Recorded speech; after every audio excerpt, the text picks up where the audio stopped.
Pagi ini kami akan mendengarkan briefing dari SGM Bapak Anthony Jackson tentang pengelolaan keuangan yang baik dan benar. Ya, tadi selama hampir lebih 45 menit sudah saya sampaikan kenapa saya harus beritahu kepada karyawan tentang kemampuan atau kecerdasan mengelola keuangan. Perusahaan atau negara atau kita sebagai karyawan dituntut saat ini kalau kita mau masuk ke level yang lebih maju harus punya kecerdasan dalam mengelola keuangan. Kenapa keuangan ini penting? Karena sudah diingatkan termasuk Pak Jokowi 2023 akan terjadi resesi. Resesi artinya ada permasalahan ekonomi secara global. Ya, itu karena apa? Satu, kita tahu penyebabnya ada perang Rusia dan Ukraina, sehingga menyebabkan krisis energi, krisis pangan. Krisis ini disebabkan oleh karena pasokannya terputus, sehingga dampak ketiga ada namanya inflasi yang terjadi dengan hiperinflasi. Ya, ada kenaikan semua bahan-bahan yang terjadi, sehingga itu menjadi stagflasi namanya.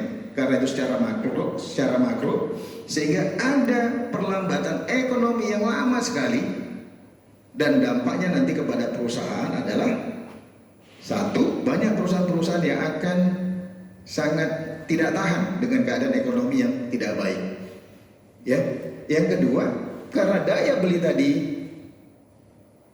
harga-harga meningkat, tapi daya beli menjadi lemah, sehingga omset mungkin bagi perusahaan-perusahaan yang tidak bisa mengelola tentu mengalami penurunan. Dan tentunya karyawan ini harus membantu semuanya. Salah satunya adalah kita harus produktif, punya pengetahuan yang banyak supaya kita bisa membantu perusahaan ini keluar dari situasi yang sama-sama sulit, dan itu harus sama-sama berkolaborasi. Jadi perusahaan, karyawan, dan pemasok barang harus sama-sama tahu keadaan ini. Dan tentunya kalau kita sudah saya jelaskan tadi dengan panjang, ya. Nah, apa tugas dan peran kita sebagai karyawan? Saya mengajarkan ada 3 keuangan secara pribadi yang harus kita ketahui. Nomor 1, bicara tentang cash flow. Sama dengan perusahaan, harus masuk dan harus keluar ya. Kita bicara cash flow, kita harus tahu dan belanjakan uang kita itu hanya untuk kebutuhan. Kamu jangan coba-coba membelanjakan uang ada untuk keinginan, contohnya untuk healing, ya, jalan-jalan, ya. Sementara jalan-jalan itu bisa saja kita ganti dengan melihat suasana yang tidak mengeluarkan biaya, ya. Yang kedua mungkin hobi. Jangan sampai kamu membuat hobi biayanya besar, ganti hobi tersebut dengan tidak ada biaya, ya. Salah satu mungkin berolahraga, lari di outdoor. Nah, kalau sudah tahu kita tentang kebutuhan, kamu hanya list kebutuhan, sehingga nanti saldo kita itu, gaji kita itu akan berlebih.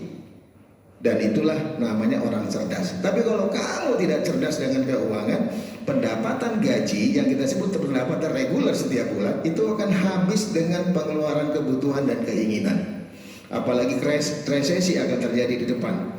Pada saat kita tidak punya tabungan, pada saat perusahaan mengalami kebangkrutan, tidak tahan dengan solusi-solusi ekonomi yang sulit, maka kita akan kena PHK. Kalau kita kena PHK dan tabungan Anda tidak ada, itu jelek. Syarat untuk bisa bertahan adalah kamu harus punya 7 kali biaya kehidupan selama 7 bulan, supaya 6 bulan cari kerjanya itu bisa di-cover, dan pada bulan ke-7 kalau kita dapat kerja, syukur-syukur masih ada 1 bulan cadangan, jadi kamu masih bisa bertahan.